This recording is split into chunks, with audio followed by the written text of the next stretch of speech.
Hey guys, this is Fabio with Fabio Verdiani Vintage Finishes. I would like to talk to you about a project that I have been working on, and it's quite special because it's related to a product that will be launched early October and is a collaboration between Iron Orchid Design and Annie Sloan for a paint inlay. And I'll talk to you about what it is in a second.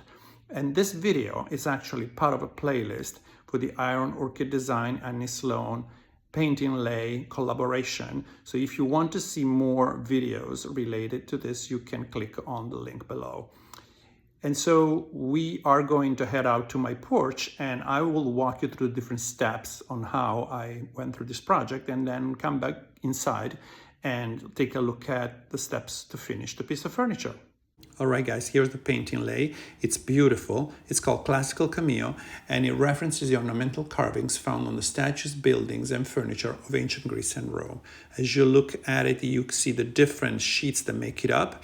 And for those of you who don't know what a paint inlay is, it's actually paint and not a decoupage, not a transfer, and not a decalc. It's paint that gets transferred from the carrier sheet onto the piece of furniture, and I'll show you how to do that. On the back of the package, you see the different parts of the paint inlay that will help you plan which part goes where on your piece of furniture. You don't have to use everything. You can keep some for another project. And in the lower portion of the package, you see different examples of pieces of furniture you can use it on as inspiration. So here's the piece of furniture I'm planning to use the paint inlay on. It's a chest of drawers with 3 drawers.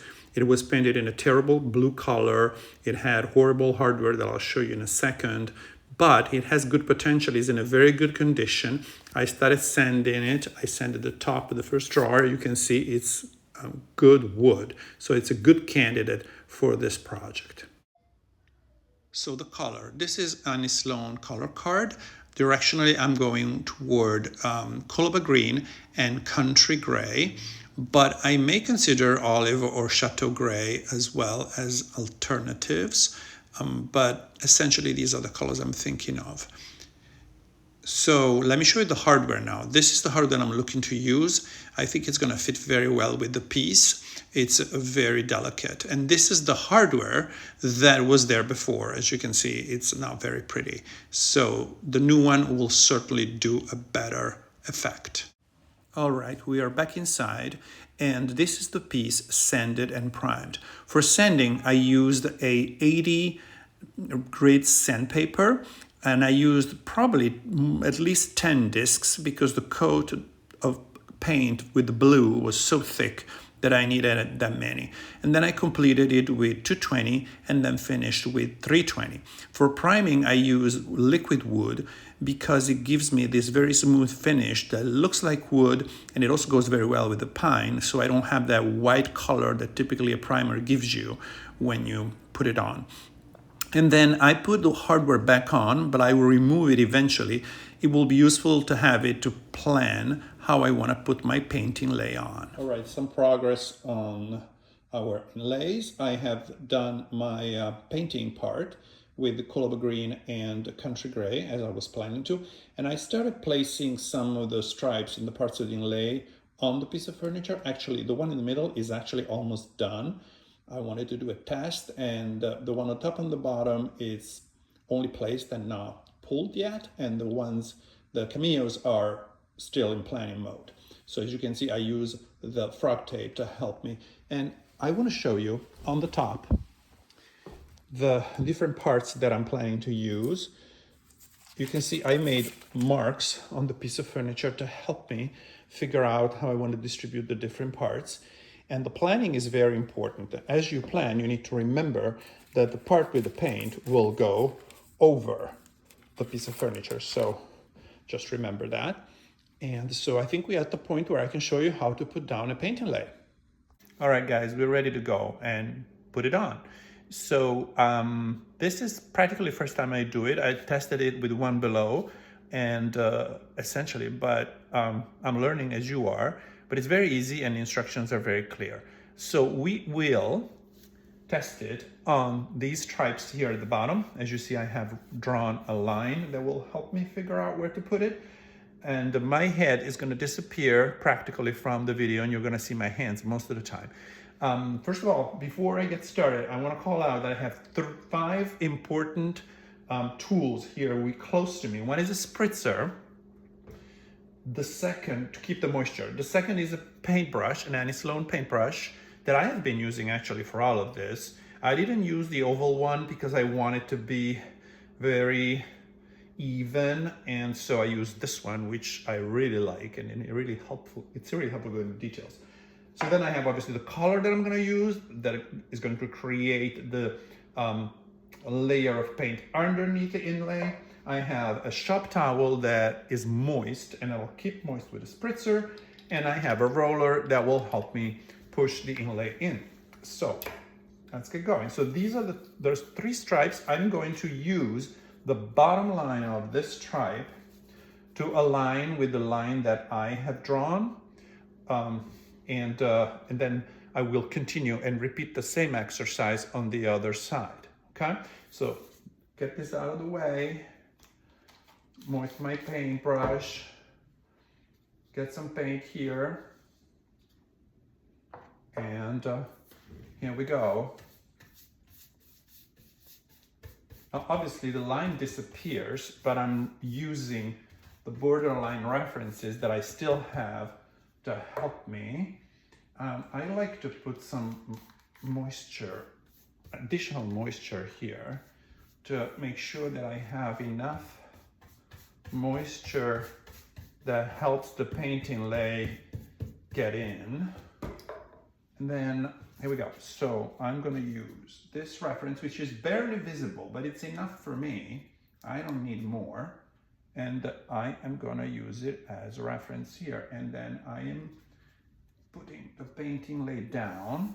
I gotta be careful because I didn't put enough paint on the border here because I wanted to keep the reference so I can get in and add it a little later, and then bring my paint inlay down, flatten it out. I am going to add moisture with my shop towel here. You can do it with a sponge if you prefer. I like to do it with a shop towel because I feel it gives me more control, but it's very personal. And obviously you need to be careful not to go outside of the area, because then you might reactivate some of the paint that's around. But honestly, even if you do so, in this case, it's the same color, so it's not gonna be a big deal. All right, so once the piece is well moist, and you can tell because it becomes translucent, you then go in with the roller, and sometimes it does a little bit of creases, but it's okay. Especially if you didn't moist it enough. That's probably why.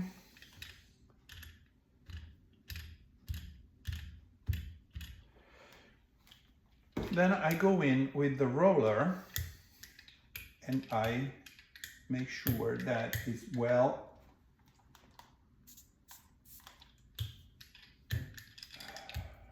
I'm putting a little bit of moisture everywhere, but it's okay.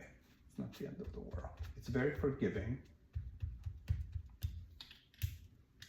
And I want to make sure it's pushed in, very well pushed in, particularly on the border, because on the border it obviously bends and it's harder to keep it flat. Now remember, if it's not perfect, it's even better because it creates this feeling of distress that gives the whole thing more interest.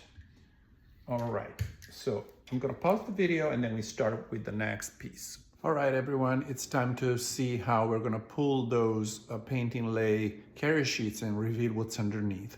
Now you can see here, I'm gonna move out for a second. You can see here that I already did it in some places, and it's actually coming out quite well.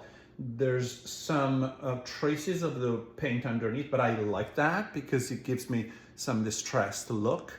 And so it's I think it's more powerful, but if you want obviously a more even look, you need to ensure that you have enough paint underneath so that the reaction functions completely as it's designed for. So I'm gonna spritz my and saturate my shop towel, which I keep here close to me. And I'm gonna show you here on this one, how you guys are going to basically remove the carrier sheet and reveal what's underneath. So I'm going against the paint inlay with my saturated shop towel. You wanna make sure that you are quite even as you do that. The water, the function of the water here and the moisture is really to detach the carrier sheet without tearing it and without pulling too much of the paint underneath, right? So you want to take your time. You just got to be careful that you're not touching too much the paint around it, because we don't want to activate the paint that it's here. But it's easy to fix. So I'm gonna go ahead and find my little corner here. Make sure that even this piece is well, and then start pulling. Now, as you pull, stay with a low angle. Stay with a low angle. And if the sheet starts giving you more resistance and not pulling up very well, you just stop and re-moisten it so that you make the pulling easier. As you can tell, it's very, it's beautiful, right? And he's got a little bit of distress, but not too much.